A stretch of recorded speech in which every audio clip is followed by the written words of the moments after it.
Good morning six class. Good morning all students. जैसा कि आप सबको पता है कि हमारी स्टोरी चल रही थी अ गेम ऑफ चांस, जिसके हमने 10 पॉइंट्स कंप्लीट कर लिए थे। और आज हम इस स्टोरी का लास्ट पॉइंट जो 11 पॉइंट है उसे पढ़ेंगे।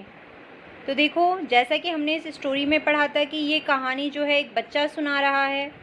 ये कहानी एक मेले के बारे में है, मतलब मेले में होती है उसके साथ, उस बच्चे के साथ ये घटना जिसकी कहानी वो सुना रहा है। वो बच्चा कहता है कि हमारे गांव में या हमारे यहाँ ईद का बहुत बड़ा मेला लगता है। ईद तो वैसे एक दिन मनाई जाती है, लेकिन उसका मेला कई दिनों तक चलता है।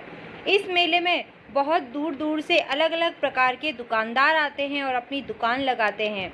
आप यह मेला इतना बड़ा होता है कि इस मेले में आप एक सुई से लेकर एक भैंस तक खरीद सकते हैं।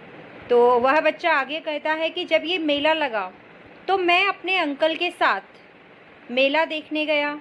हमारे साथ हमारे घर में काम करने वाले एक भैया भी थे। हम सभी वहाँ मेला देखने के लिए गए। जब हम मेले में बहुत ज़्यादा भीड़ थी। मेले में जब हमने प्रवेश किया तो कुछ ही दूर आगे बढ़ने के बाद अंकल को उनके कुछ मित्र मिल गए, फ्रेंड्स मिल गए। उनके फ्रेंड्स चाहते थे कि मेरे अंकल उनके साथ कुछ समय बिताएं और मेरे अंकल भी उनके साथ कुछ समय बिताना चाहते थे। तो उन्होंने मुझसे पूछा कि क्या मैं कुछ समय भैया के साथ रह सकता हूँ, जब तक मैं लौट कर आऊँ तब तक। तब मैंने उनसे कहा कि हाँ, आप जाइए और मेला आप अपने फ्रेंड्स के साथ रहिए। मैं बहुत खुश था।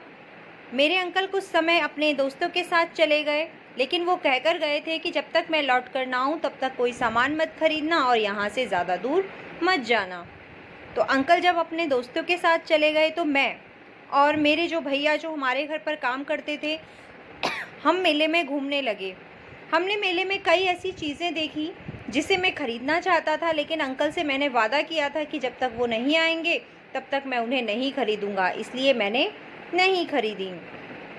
उसके बाद हम एक शॉप पर गए जिसे लकी शॉप कहा जाता है। वहाँ लकी शॉप पर ऐसा था कि लोग अपना अपना 50 पैसे देकर अपना भाग्य आजमा रहे थे। दुकानदार को 50 पैसे देने होते थे और कोई 6 प्लेट्स चुननी होती थी, जिन प्लेट्स पर कुछ नंबर लिखे हुए होते थे। उन नंबर्स का जो टोटल होता था, उस टोटल के अंक की जो भी वस्तु दुकान में रखी होती थी, वह वस्तु वह इस गेम को खेलने वाला जीत जाया करता था। मैंने कई लोगों को यहाँ अपना भाग्य आजमाते हुए, पहले एक ओल्ड मैन को, फिर एक मुझसे कुछ बड़े लड़के को यहाँ भाग्य आजमाते हुए देखा। वो यहाँ से काफ़ी अच्छी चीज़ें जीत कर गए थे।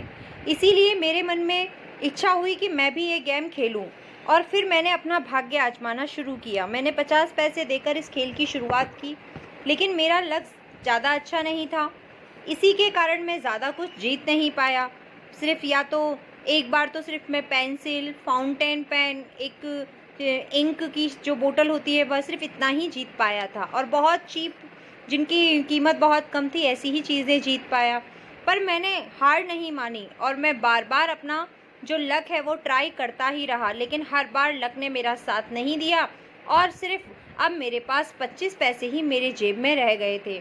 दुकानदार ने मुझ पर दया दिखाते हुए कहा कि अगर मैं चाहूँ तो इस बार 25 पैसे में एक बार और अपना भाग्य आजमा सकता हूँ, नहीं तो ये गेम यहीं पर ख़त्म कर सकता हूँ। लेकिन मैंने एक बार फिर अपना भाग्य आजमाया, लेकिन इस बार भी मैं कुछ जीत नहीं पाया। मेले में मौजूद लोग जो कि मेरे इस गेम को देख रहे थे, वह सब लोग मुझ पर हंस रहे थे, मेरे बुरे भाग्य पर हंस रहे थे, लेकिन किसी ने भी मेरे प्रति अपनी सहानुभूति नहीं दिखाई। मेरे पास करने के लिए अब कुछ नहीं था। मैं और भैया वापस लौटकर उसी जगह खड़े हो गए जहां मेरे अंकल मुझे छोड़कर गए थे। जब उस थोड़ी ही देर बाद अंकल वापस लौट आए।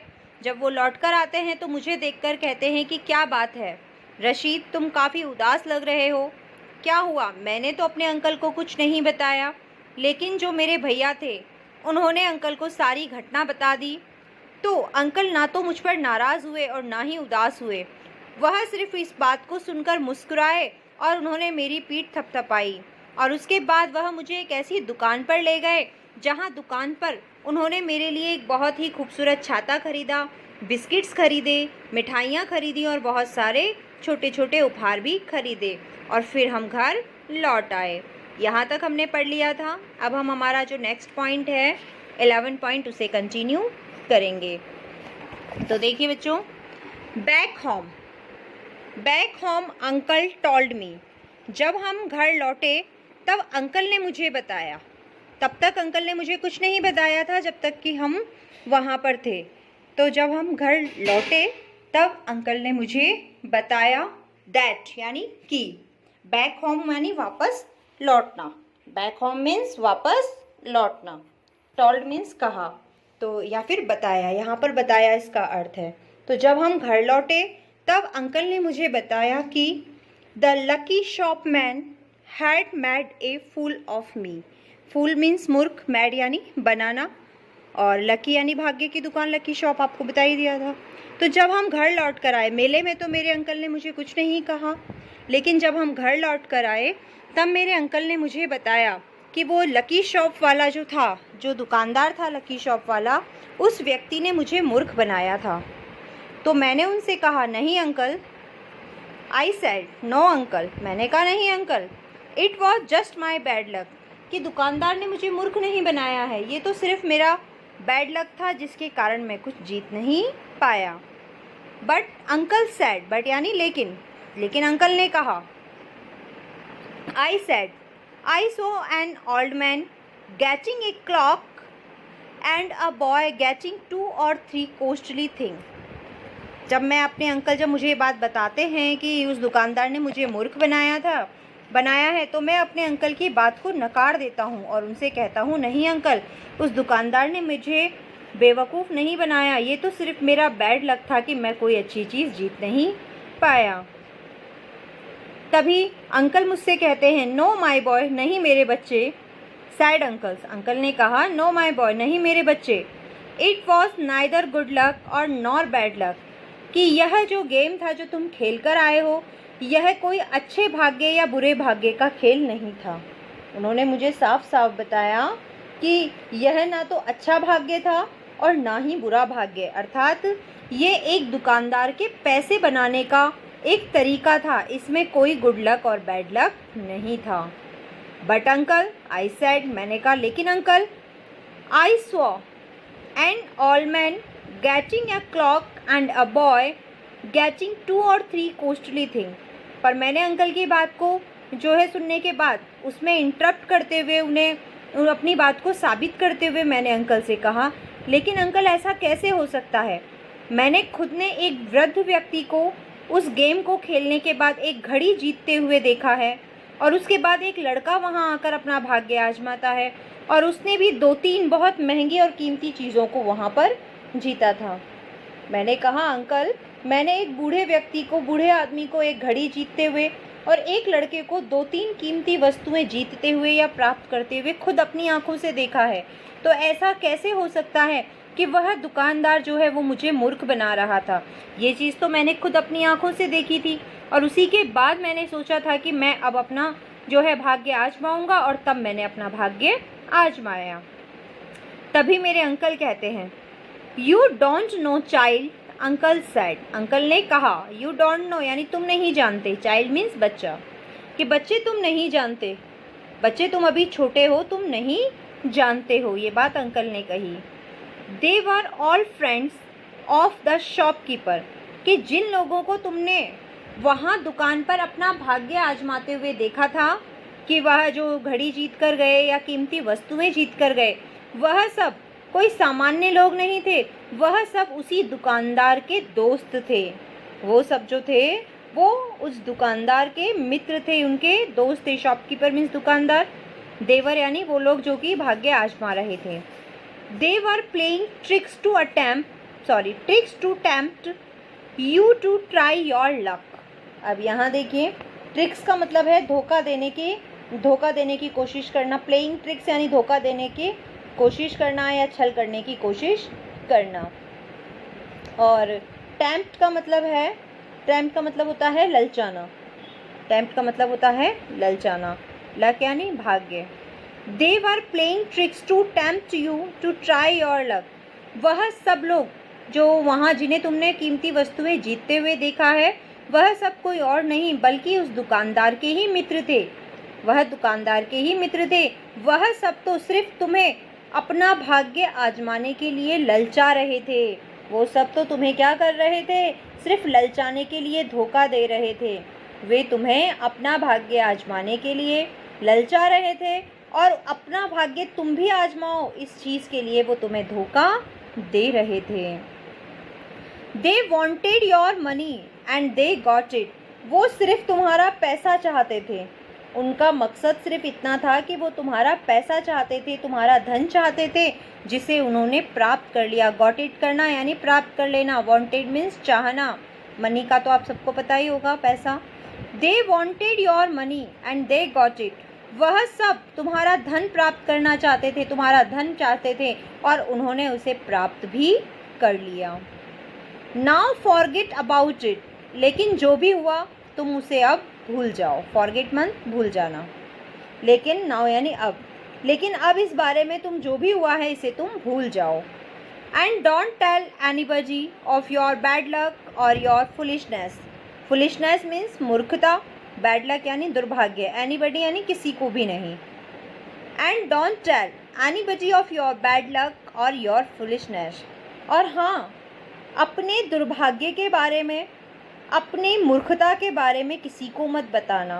अंकल मुझे कहते हैं कि बेटा वह कोई जो है वो लक ट्राई करने की दुकान नहीं थी। उस दुकान पे सिर्फ लोगों को मूर्ख बनाया जाता है। जब वो बच्चा अपने अंकल से कहता है रशीद कि नहीं अंकल, मैंने तो खुद जो है कुछ लोगों को बहुत सारी चीज़ें जीतते हुए देखा था। जैसे कि मैंने एक वृद्ध व्यक्ति को देखा, वो एक कीमती घड़ी जीत कर गया। उसके बाद मैंने अपने से बड़े एक लड़के को खेलते हुए देखा, वो 2-3 कीमती चीज़ जीत गया था। तो वह मुझे मूर्ख कैसे बना सकता है? तभी अंकल मुझे बताते हैं कि बेटा जिस व्यक्ति को तुमने घड़ी या कॉस्टली चीज़ें खरीदते हुए जीतते हुए देखा था, वह सब कोई और नहीं बल्कि वह सब जो थे वो उस दुकानदार के ही मित्र थे। वह सभी मित्र जो हैं वो मिलकर अपनी दुकान पर ज़्यादा से ज़्यादा लोगों को ललचाने के लिए इस प्रकार की ट्रिक्स अपना रहे थे, लोगों को धोखा दे रहे थे। वह सिर्फ जो है तुम्हारा धन प्राप्त करना चाहते थे, जो उन्होंने इस खेल के माध्यम से प्राप्त कर लिया। तुम कुछ जीत भी नहीं पाए और तुम्हारे जेब की जितनी भी पॉकेट मनी थी वह भी सारी खर्च हो गई। लेकिन कोई बात नहीं, जो भी हुआ उसे तुम भूल जाओ। बस इतना ध्यान रखना, ये बैड लक कुछ नहीं होता है। इसीलिए इस मूर्खता भरे खेल के बारे में या अपने बैड लक के बारे में कभी किसी को कुछ भी मत बताना, अन्यथा लोग जो हैं वो तुम्हें मूर्ख समझ बैठेंगे। इसीलिए अब इस बारे में जो भी हुआ है उसे तुम भूल जाओ और किसी को भी अपने दुर्भाग्य के बारे में या अपनी मूर्खता के बारे में मत बताना। तो देखो इसी के साथ आपका जो ये इस चैप्टर था वो चैप्टर बेटा कंप्लीट हो जाता है। कुछ बच्चों का ये रहता है कि हम वर्क क्या करें। रेगुलर आपको फर्स्ट डे से ये बात समझाई जा रही है कि बेटा वर्क आपके पास रेगुलर होता है, आप इतना ही कर पाते हो। आपके पास 6 सब्जेक्ट्स हैं, 6 सब्जेक्ट्स में आप इतना ही कर पाते हो, जितना ज़्यादा वर्क आपसे होता भी नहीं है।